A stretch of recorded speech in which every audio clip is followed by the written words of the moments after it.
Here's an interesting story for you guys. Kind of a feel-good story for today. I thought it was pretty amusing. This from CNN. Firefighters in Texas rescued more than 100 snakes from a burning house. For many people, the thought of picking up a python or a boa constrictor is terrifying. But for some firefighters in Texas, no victim is too scary or too scaly to rescue.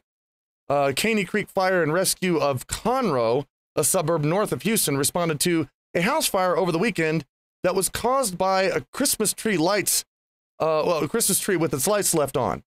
When firefighters entered the house, they found more than 100 snakes and lizards. Fire Chief Raymond Flannelly told CNN, "Not sure how many lizards we found, but the snakes were large enough to give anyone crawling through a smoke-filled house a heart attack," he said. Flannelly added that none of the snakes were venomous. The reptiles, which, according to CNN affiliate KTRK, included several 5 to 6 foot long pythons and boa constrictors, were in glass cases, but still needed to be carried outside the house. With the help of the homeowners, or the home's owners, fire crews ferried the snakes to safety. A dog or a cat is one thing, Lieutenant Bobby Matthews with the Caney Creek Fire Department told KTRK, but a snake, that's a whole other animal. All right. Brilliant statement. Brilliant statement. I'm glad that you have clarified that up. Well, there's a snake, and a snake, it ain't a dog. That good. Brilliant.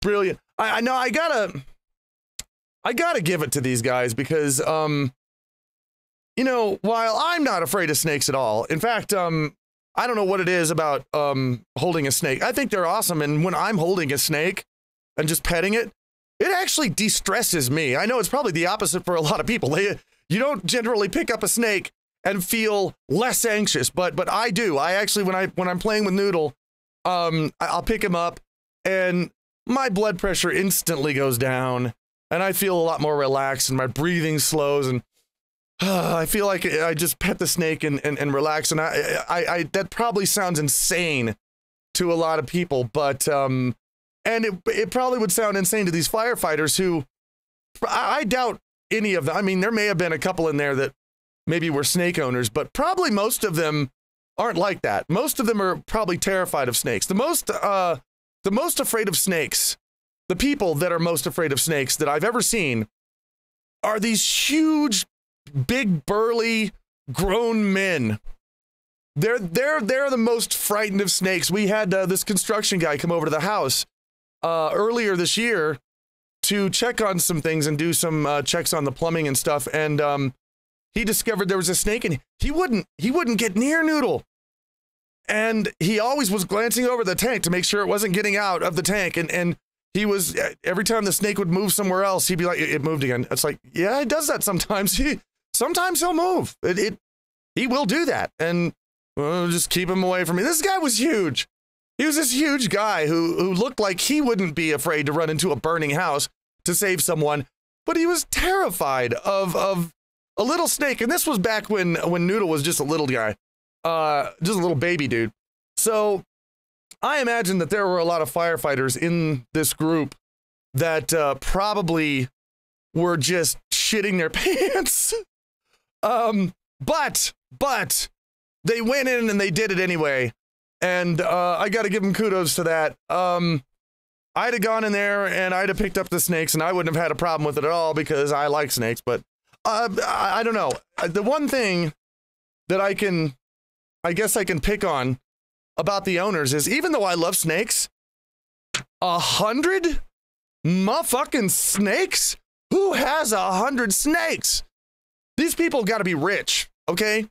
That's 100 mice or rats. Actually, if they were 5 to 6 feet long, that's rats.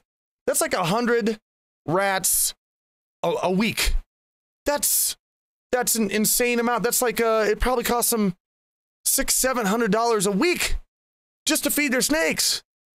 These guys are loaded, and not to mention the cost of the snakes in the first place. But who has 100 snakes that's not breeding them or selling them? I mean, and it says in the story that they were pets. So I assume that they weren't they didn't have a business of breeding and selling these things. They were all just pets. 100 snakes? What are they doing, like a Scrooge McDuck and just putting them all in a big swimming pool somewhere and diving into them and just swimming in the snakes? Is that what this is? Because there's just no reason to have 100 snakes. Just stay with, I mean, I could see, 3, 4 maybe. 100? No, that is crazy.